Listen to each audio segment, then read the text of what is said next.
DM073 Gaming is brought to you by Happy Little Hug Factory. If you're interested in getting pre-orders of the next set, or if you have cards that you're looking to pick up singles or looking to sell some cards, Happy Little Hug Factory is the place to go. Check the links down in the description for their websites, as well as their buy list for Force of Will and for other card games. Thanks so much, enjoy the video. Hey there guys, DM073 here, bringing you another feature match for the week. Today we are back on New Frontiers, and we have Jason on the right playing a red, white, black Gil Lapis 2 control list. And he is playing against Mitch, who is playing a red, black, dark book rush. Now, unlike the other dark book rush that was previously on the channel a while ago, this one is actually not focused on Will of Despair. This one uses a lot of other really key rush elements that have come out in the past few sets, and then primarily uses Dark Book to make it so that the cost for some of the important Will of Despairs, such as Sylvia, can still be played in a red-black deck, and then being able to do Judgment to kind of grab a finisher as needed. Very, very different approach, really just trying to slam damage kind of as fast as possible. Jason is going to be going on the play here on game 1. So let's go ahead and see how it goes. So clearly the Gil 2 control is looking to kind of mitigate the early game by, sticking kill spells or kind of getting things removed from the game as fast as possible, then flipping over and using Gil Lapis to kind of use your opponent's deck against them to really get them into a position where they just can't really play anything and you just punish all the moves. So we'll have to see how exactly this goes.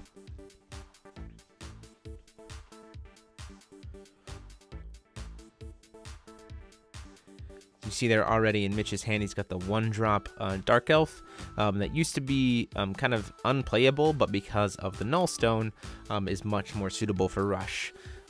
Getting that Heat Ray off turn 1 and then going ahead and passing the turn, we see that Nullstone come up, it's paying the 2 life to produce some red, and out comes that Dark Majin. So it's really, really great because you take 200 damage, which is fine, but then you deal 6.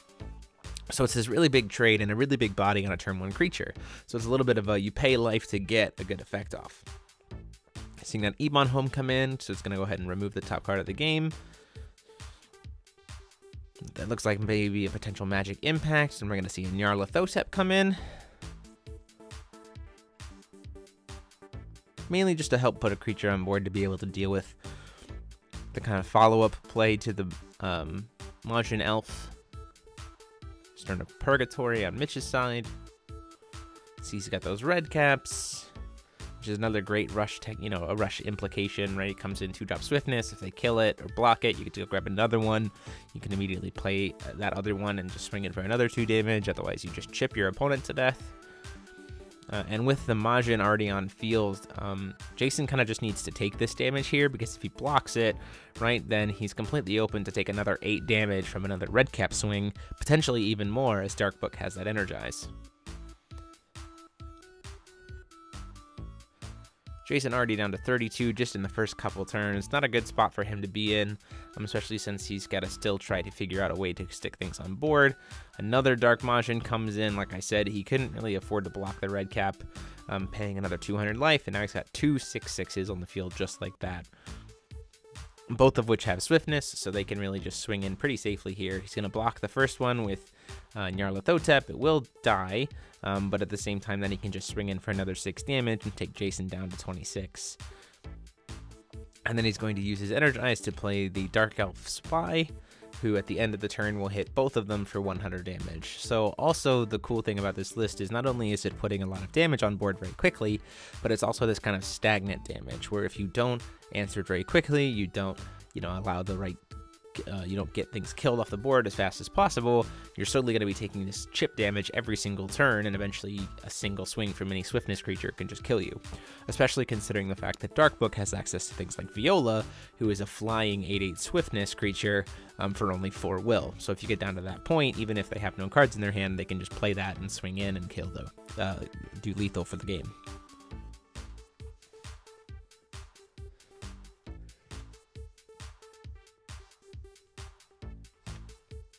Decides to play a final battle here, paying 1,000 life and 1 will, so it'll do -6 damage, or -6 to the stat line. He's going to attempt to RFG the Dark Elf in response, with Gil Lapis, so it gets removed. I honestly think that the red cap would have been a better idea to RFG here at this point, primarily because of the fact that it's keeping him from getting that card, right, from being able to search for another red cap. And the other thing is too is Dark Book isn't Feli, so it isn't Freyla, so it's not going to be able to bring those Dark Majins back very quickly. So I honestly would have tried to prevent the advantage, giving Mitch even more creatures to be able to play on his next turn, keeping up his resources so that he essentially runs out of cards and gets forced to flip Book, at which point I think Jason has a lot more tools available to him when he's kind of forcing the flip. By allowing Mitch to continually have a hand, he can just get really blown out pretty quickly, because he'll have to answer everything that Mitch is playing, and then eventually Mitch will just be able to flip and kill him.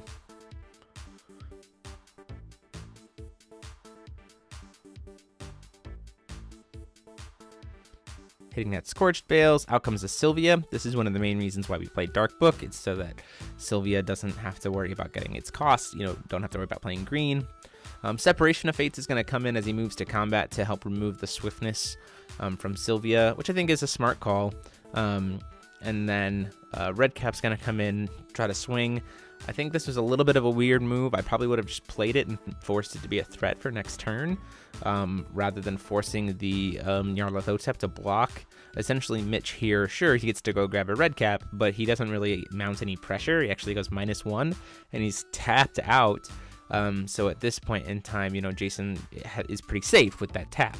I much would have preferred to have just stuck the Red Cap and said, well, this is going to be 2 damage next turn, trying to kind of force the issue. Again, forcing Jason to spend his turn kind of answering all that damage on board, so that a flip from Book just is lethal.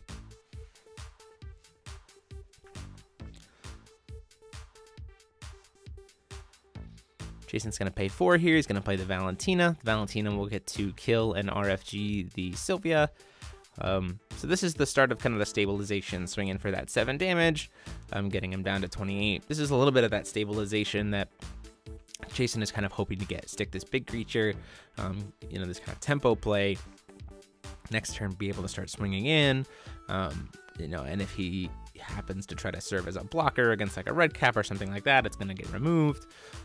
Lots of cool stuff. The unfortunate part is he had to tap out to do it, which again leaves him pretty vulnerable for a potential play from Mitch. Now Mitch is only at 3 will, so he's not going to be able to grab Viola this turn, but Jason's completely tapped out, so he just can kind of play whatever he wants. He's going to use Dragon Palm to deal 5 damage. Going to use another Dragon Palm to deal another 5 damage, and then just going to go ahead and say Lightning Strike, and we're going to finish the game off. So just like that, unfortunately, because of tapping out and it's not ejected as cancels, 15 damage in burn will finish the game. Moving into game 2, Jason chooses to go on the draw here, which I think is a little interesting. I might want that extra will so we can try to stick a 3-drop as fast as possible, something like Gil Lapis, which can give him a search for something like a Flourishing Help, Burgeoning Despair, or a Final Battle, while also being able to potentially answer the Dark Majin because of its 6/7 stat line, which is nice. Would be what I imagine is kind of the direction that you're taking to play here. Mitch hitting that first turn Scorched Bales, which is great because we're not going to see that first turn Dark Majin or Majin Elf, but we are going to see a Red Cap, so 2 damage right there. See that there's that Gil Lapis in the hand for Jason. Now he just needs a white source at this point. Ebon Home's going to hit one of the, that looks like the Majin Elf, which is a really great thing to hit off of the Ebon Home, essentially saying now I don't have to worry about it. It's one less thing for me to have to deal with. And that's the weird thing about, I think the kind of weird balance of the Majin Elf is the fact that, like, if you don't have a way to ping yourself for damage, like the Nullstone, it is just kind of a dead card in your hand. So it's kind of this really, you really are kind of dependent on your stones to make it work, but if it happens to stick very early, it can be pretty strong. Swinging in with the Red Cap for another 2 damage, down to 36. Playing another Red Cap, swing down to 34. And then a Dark Elf Spy, which is going to ping them both for 1. Another Ebon Home right there off the top. Unfortunately, no white source means that we can't get that turn to Gil Lapis, which is a little unfortunate. We can see the spell that will kill all the 1-drops. 1 drops or less, so he's going to be able to wipe all 3 of them. He is going to try to RFG one of the red caps in response, so Mitch is only going to get 1 search off of it, which is still fine. I mean, this is essentially a +2 for Jason, and it gets 3 creatures off the board, so he's just not going to be taking that damage next turn. So pretty high value off of that card.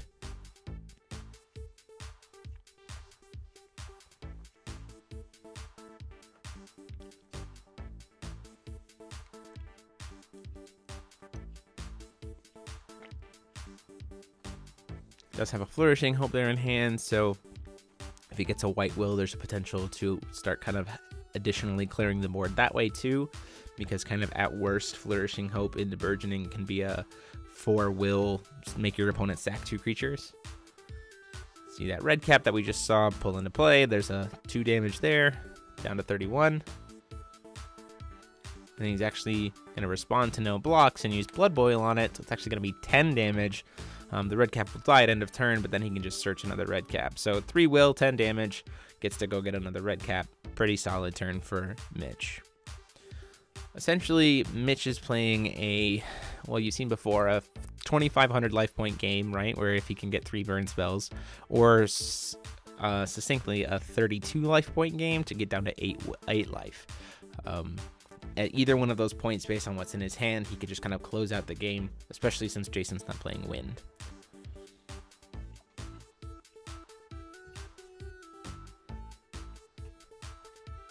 Finally seeing that white will.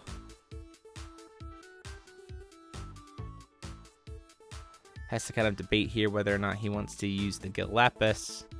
Because he only has access to 1 white will, it's a little suboptimal. It's still probably a good idea because you can stick a body on board and get a search off of it, be able to search a second Flourishing Hope or even a final battle.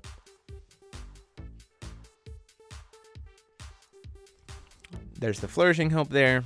So like at this point in time, you know, this is really great too, because with Flourishing Hope, Gil Lapis can also serve as a blocker, so you can like make it so Gil Lapis can't die, block a heavy hitter, or block what potentially might be a trade, and kill something, and then you can use the flip side immediately and then make him sack 2 creatures. Does have a Heteroclite Excalibur there in his hand, it looks like, as well.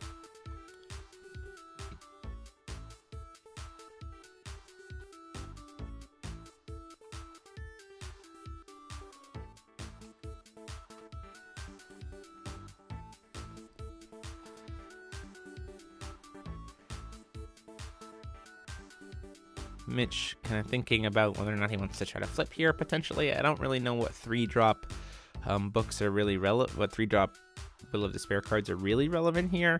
You see he does decide to call for Stone, hits that Stern of Purgatory. You see he gets that Joan of Arc Mad Maiden of Darkness in his hand, so if he can start to kind of stick a few you know, small creatures like a couple red caps or a couple 1-drop creatures and then the Joan, especially considering Jason only has the 1 will, and that's not really a color that has a lot of instant speed stuff, black, red, from what he's seen.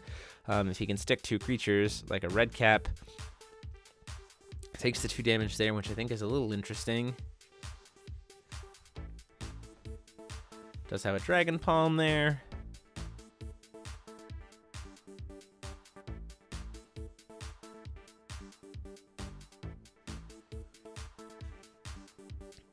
Knowing that that was the last red cap, I kind of feel like I would have gone ahead and just blocked it. Potentially taking more damage, sure, but at the same time, maybe just the thought was I want to leave Gil Lapis open to protect some, you know, to maybe kill something that's a little bit beefier, has a little bit higher stat line, and 2 chip damage isn't going to put me in range for burn or the Dark Book play. Gil Lapis is going to swing into red cap. He's going to try to remove the red cap. And then at the end of the turn, he has to discard. So he's going to discard that Heteroclite. Instant speed really isn't going to, or non-instant speed really isn't going to do much against a rush deck because the creatures are probably not going to be sticking around on the field for very long. During the upkeep, he's going to try to Lightning Strike, take Jason down to 16. He's going to try to burn him for another 5, take him down to 11.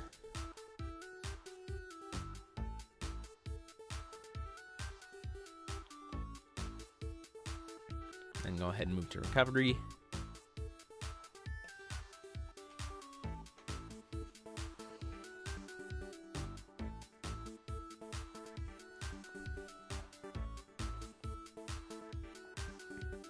At this point in time, looks like Mitch just has 2 cards in his hand, the Mad Maiden, and I can't quite tell what the other card is. I think it might be the Dark Elf Spy.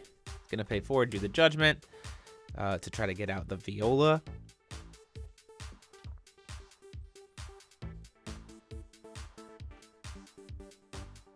Thought being that it's gonna get to kill the Gil Lapis when it swings. And then deal 8 damage in the air.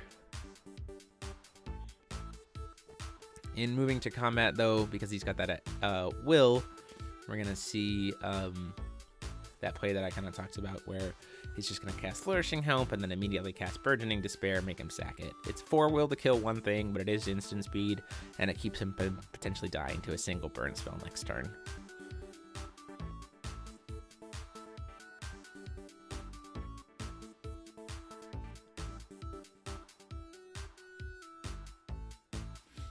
Now you see if he had had one more white will, he could have actually used the Separation of Fates on the Dark Book, which would have then at that point in time prevented it from flipping back over to its front side. Now he does have the double white, and we know that he has Flourishing and Separation, so if for some reason Mitch decides to try to flip again, he can kill it, and then make it so Book can't ever flip again. So we're going to see that swing in, takes him down to 33.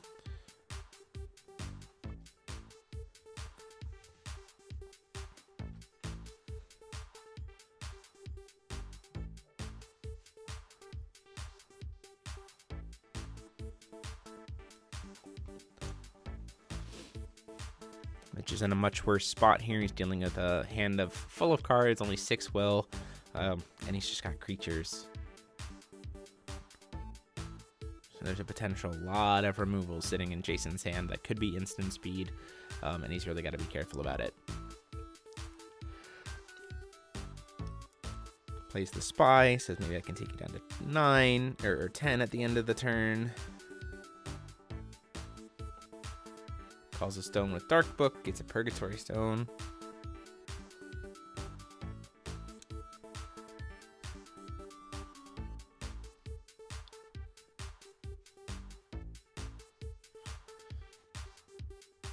Pays 2, plays Joan of Arc. Doesn't have swiftness and indestruct and can be destroyed at this point. Plays 2, plays a Sylvia. In response to the Sylvia's cast, what we're going to see is we're going to see a Crimson Ray on the Joan, so this third creature's not there, so at that point in time he gets to go back up to 17 life, which is great. And then the Joan's gonna die before the Sylvia enters, so it can still be killed, which is pretty much the way you have to kind of deal with that. In moving to combat, he's gonna use a second Crimson Ray to kill the Sylvia, so really now he's back up to 23 life. So a much, very quick swing to gain a bunch of life, and now forcing Mitch to kind of be out of cards. Now he will take the 100 at the end of turn, so he'll be down to 2200, but Mitch will also be taking 100 life from that, so he'll be down to 3200. And once again, Mitch is completely out of cards here. We know Jason has a way to be able to lock out the book play next turn, and he can really just kind of do a lot of safe things. Even Gil Lapis can go ahead and just attack that Dark Spy too, if he really wanted to. And really, to try to set up the Gil Lapis swing, we see that Barrier Seal. It's going to RFG both graveyards, so at this point in time, it's going to be very, very easy for the Gil Lapis to be able to flip next turn. Swings to kill the Dark Elf, say, I'm going to keep you at 2 cards total, a flip and a draw card. I have lots of will to be able to answer both of those concepts. Stay safe. So really, Jason has successfully stabilized here.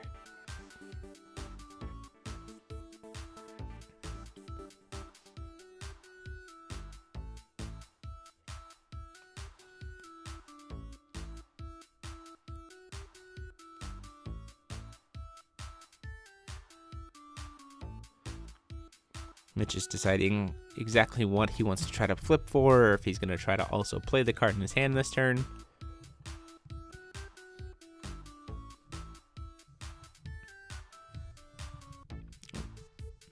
And this can be one of the things that happens with rush decks, right? So if you can't kill your opponent fast enough, you give them an option to stabilize, you just kind of run out of steam. And where other decks try to rely on burn damage, or like, Keurig with his Goddard to suddenly deal, or like things like Play Dead to be able to keep the kind of trading going, the Dark Book list is trying to say, well, I'll flip, and that'll be kind of the way I finish things off. He goes ahead and taps for Stone here, which I think is a little bit interesting.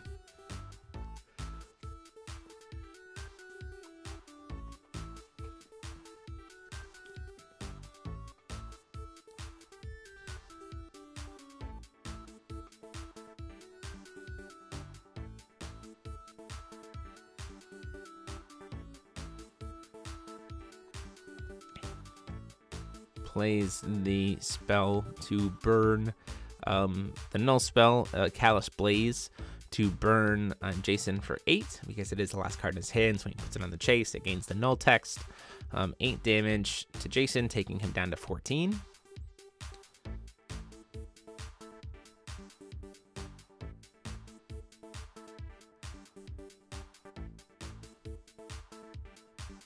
Jason pretty safe here to go ahead and do Judgment.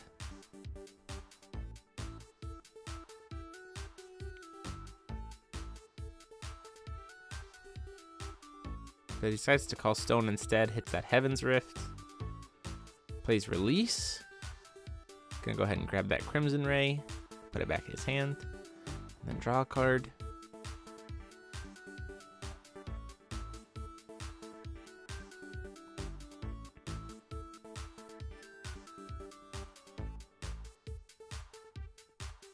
Swings in for that 6, he takes him down to 32.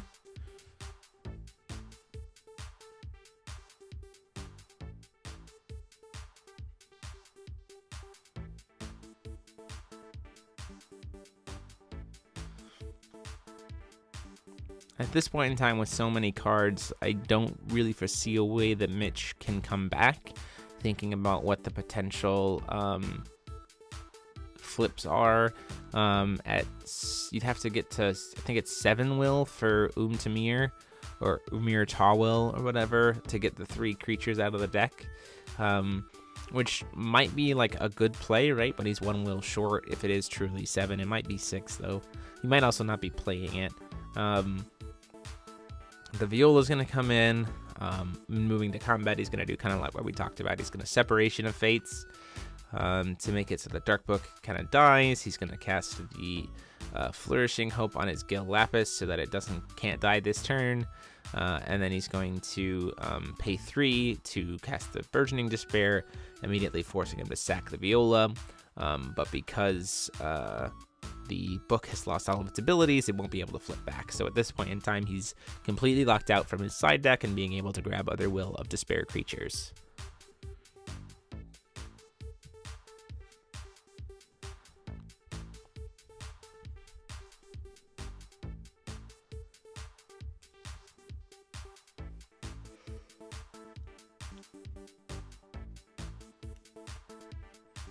This is something that people used to do against Book, right? They used to try to force it to stay on its J-ruler side.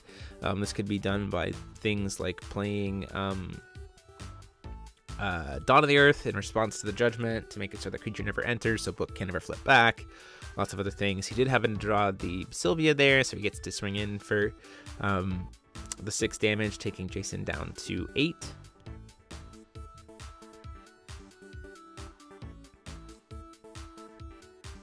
We're going to see Gil Lapis flip over for only 2 will.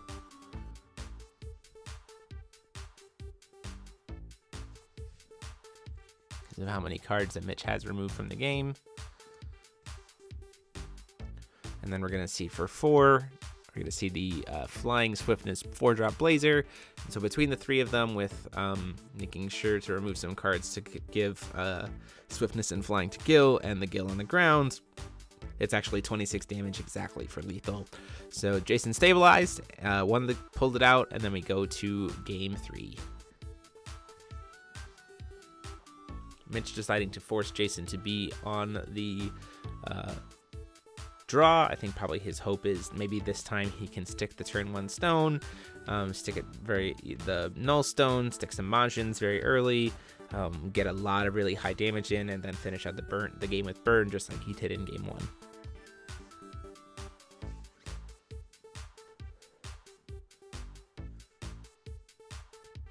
Unfortunately misses that turn 1 null stone, but he does have the Dark Elf, so they're each going to take 1 at the end of the turn.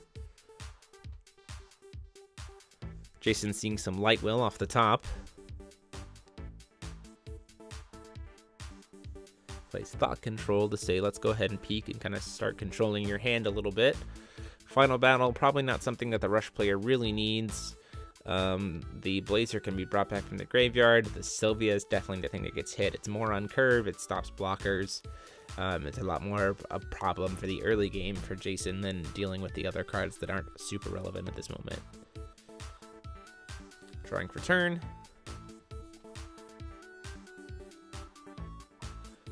Calls the stone. Gets that null stone off the top. Can start kind of paying life if he needs to be able to play those Majin Elves.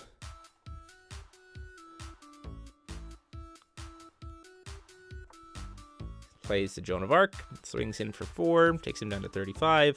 End of the turn, they each take 1, go down to 34 and 38 respectively. Now that Gene at this point in time, kind of sticking it when he does. If he can follow it up with another creature next turn and Jason decides to tap out, he's actually in a pretty good spot. Because, you know, Jason, even if he plays that Gil Lapis, then Joan of Arc can just kind of like swing and say, well, either your Gil Lapis is going to die, and my Joan isn't, or you're going to take this 7 damage. Jason here, though, kind of doing some work for him. He's going to pay 8 life and 1 will to do -5/-5 to the board with the Final Battle. I don't really agree with this play super much that well. He's kind of doing Dark Rush's job for him while also clearing the board. Just feels a little suboptimal and puts Jason kind of at a risky position. I don't know if they sideboarded in between these games, but if I was in Jason's shoes, I might have even considered just sideboarding out the Final Battles for maybe some more instant speed removal. Things like Null Darkness or the 2-drop Stoning to Death from the Lost Tomes, just to be able to spot remove without kind of cheaply without having to worry about hurting myself. Mitch calling for stone and actually passing the turn, not having a turn there, which actually could work out really well for Jason based on what kind of his follow-up play is to that. Hits a Dragon Palm off the Ebon Stone. Uses that Energize. We're going to see that Gil Lapis come into play here, and he's got the white for the follow-up, so we can go grab Flourishing Hope. Really nice really nice play here. Sets Jason up very nicely to be able to kind of deal with whatever might happen on Mitch's turn, just as having the blocker. Now a Sylvia would be really great. Separation of Fates actually is what he decides to grab, so I'm imagining he probably has Flourishing already in his hand. Separation of Fates maybe to try to answer a potential book flip, but again with book at only 3 will, there's not really much he's going to flip for next turn. And at least he's going to push on any damage. Seeing if maybe there's something during the upkeep here.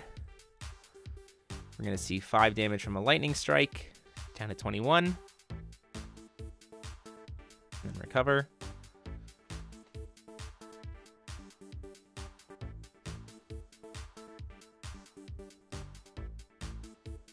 Nullstone. Yep, there's those Dark Majins coming in.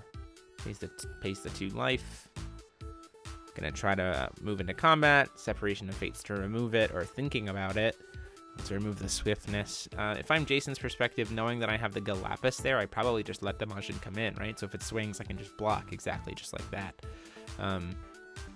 In response, he's gonna try to use Elixir's Fighting Spirit, which will give it +4, 100 attack, and first strike.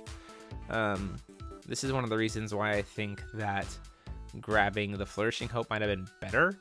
He's going to use the... he's going to let it resolve, play the Separation of Fates to try to draw a card and remove the first strike, and then he's just going to use his Purgatory Stone to Remnant cast the Fighting Spirit. So what would have happened there if he had had the Flourishing Hope instead, right, is he could have cast it, making it so that his Gil Lapis couldn't be killed, and Lictor's Fighting Spirit only boosts attack. So the 10 damage, you know, Gil Lapis wouldn't have died, the first strike damage would have whiffed, and then Gil Lapis would have been able to deal 6 damage back to the Majin, immediately killing it. I just think that, and then set up a Burgeoning Despair for the next turn. I just think it overall probably would have been a smarter move, knowing that Book at only 3 stones, going to 4 stones, wasn't going to really set itself up for a flip. Jason, unfortunately, having to pass the turn after calling a stone there. Really not good with that 6/6 Majins currently already on the field.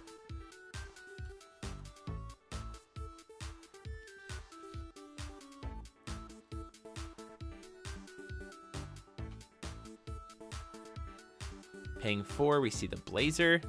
Moving to combat. He's going to go ahead and deal... See, he has the Flourishing Hope there anyway. It would have just been way easier to make it so that he gets even more value off of it. He could have saved the Separation of Fates to deal with the Blazer and still kept his Gil Lapis. He's going to do the sack to make it lose 2 creatures.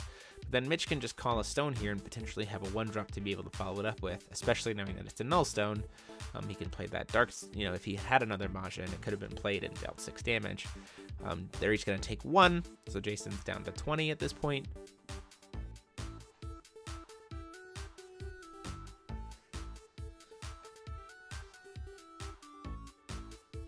It's one of the things that makes Flourishing Hope so good, right, is it gives you this kind of perfect protected blocker that can potentially deal damage back and kill something even as a blocker, what might be a trade, and then it turns into this kind of untargeted removal spell.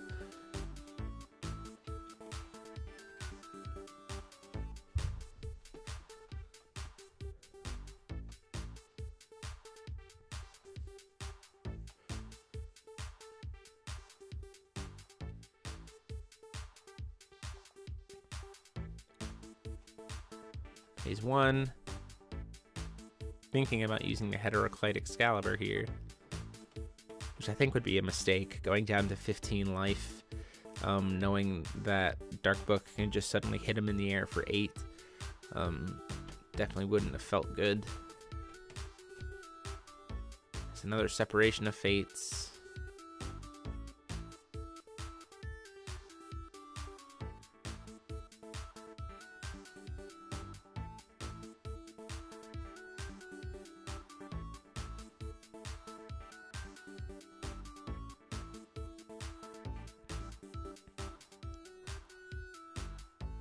Mitch swinging in for 4, takes him down to 16.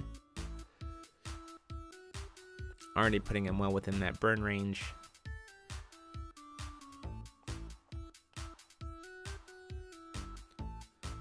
Only has to get him down to 8 to flip into Viola for lethal. Phase 1. So this is another interesting play here. He decides to play Forbidden Fruit. So he discards the card in his hand. Actually should get removed. It'll get discarded, and then Forbidden Fruit gets exiled. And so from the end of the turn, he can cast any Resonator from his grave as if it was in his hand. And he gets the Null Stone, and there's a Dark Majin in there. So he can pay 200 life, go down to 33, and then just play those Dark Majins to try to stack a bunch of damage very, very quickly. Dark Majin comes, or the Majin Elf, he attempts to move into combat.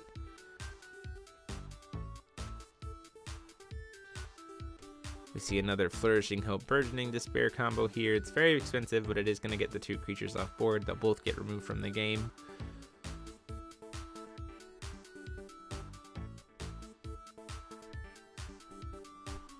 The problem is, though, he spent a lot of will there, and Mitch can just play other creatures. He's going to try to Separation of Fate the Sylvia, and then he can pay 1 and put out another Dark Elf Spy, so he's still going to take that damage and go down to 15 at the end of the turn. So essentially, he spent 4 will there, 5 will really, and 2/3 cards, and at the end of it, Mitch is still sitting at 2 creatures on board and a lot of damage. So things are definitely looking not nearly as good for Jason being able to stabilize in this one than it has been before.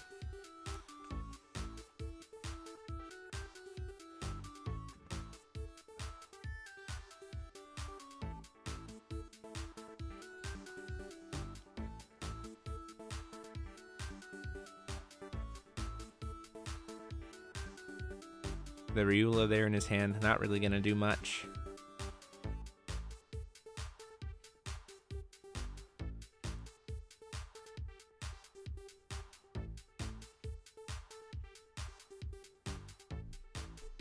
Ebon home, getting that top card of the deck exiled. It was a red cap. It's going to attempt to remove the Sylvia from the game.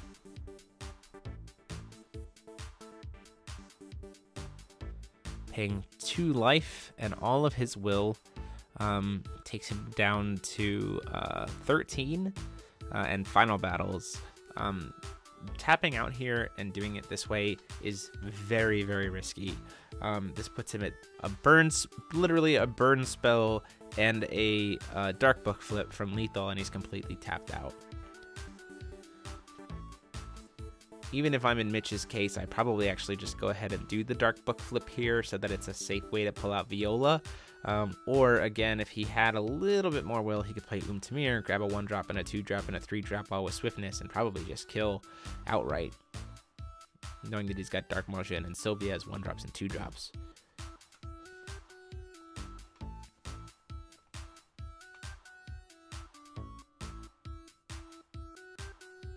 Decides to call Stone though, which I think is an interesting decision.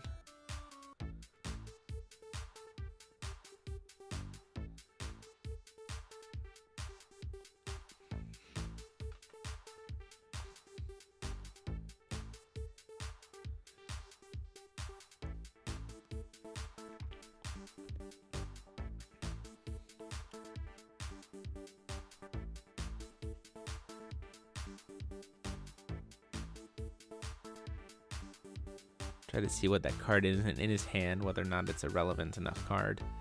Pays 6 and actually brings the Blazer back from the graveyard to go ahead and just swing in the air with swiftness. And actually, this is a really solid play. It's going to take Jason down to 3 life, which essentially means at this point, any single piece of burn damage will be lethal.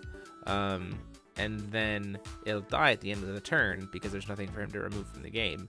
So at this point, next turn, it's just going to be able to sit, which really puts Jason in a pretty bad spot. So he's sitting down at 3 life. Jason has to figure out a way to potentially deal with that.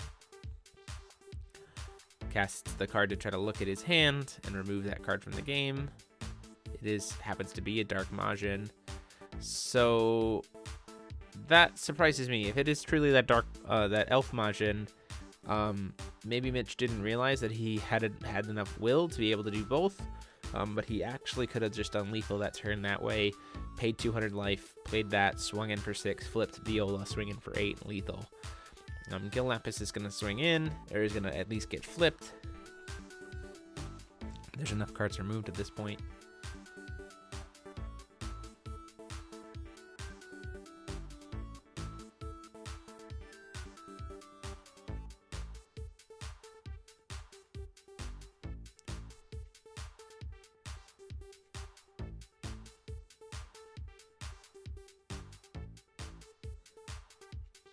Call for Stone. Or he gets the plays the Sylvia here, and unfortunately, so this is the real unfortunate part, that that Jason doesn't have a red source available. If he had a red source available, he'd be able to kill that Sylvia. The problem is, because Sylvia can make it so that it's unblockable, it's just going to be able to swing through, lock out Gil from being able to block it. He doesn't have a way to stop the damage. He doesn't have a way to kill it. There's nothing in Mitch's RFG that's going to kill it. And so at that point in time, it's game over. Huge thanks to the patrons of the channel. You see their names on the screen here, some of them, and the rest are down below in the description for their support of the channel and the content. If you want to get a chance to get your name in the screen here and access to our private Discord server, please consider supporting the channel on Patreon by clicking that little P on the screen. Thanks so much. See you next time.